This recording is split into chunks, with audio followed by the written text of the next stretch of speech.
দরজায় কড়া নাড়ছে Bangladesh premier league BPL এর 12তম আসর।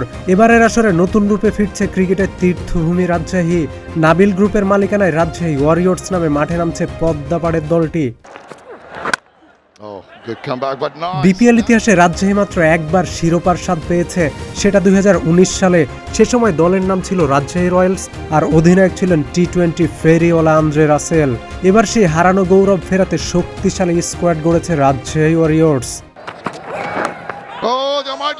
নিলামের আগে দলটি নিশ্চিত করেছে দুই নির্ভরযোগ্য ওপেনার, ঘরের ছেলে নাজমুল হোসেন শান্ত এবং জাতীয় দলের নিয়মিত ওপেনার তানজিদ হাসান তামিম। টপ অর্ডারে তাদের সঙ্গে থাকছেন তরুণ প্রতিভা জিসান আলম এবং পাকিস্তানি ব্যাটার সাহিবজাদা ফারহান।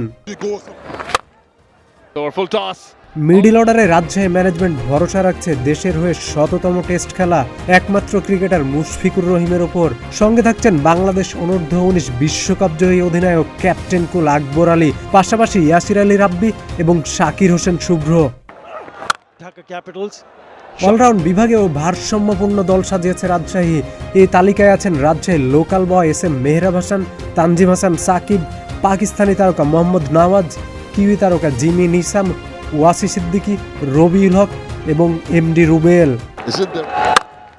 বোলিং আক্রমণে নেতৃত্ব দেবেন ইমার্জিং এশিয়া কাপ মাতানো রিপন মণ্ডল, আব্দুল গাফফার সাকলায়েন। এছাড়াও তাদের সাথে রয়েছেন হাসান মুরাদ, শ্রীলঙ্কান দাসুন হেমান্তা, নেপালের স্পিন সেনসেশন সন্দীপ লামিচানে এবং পেসার জাহানাবাদ খান।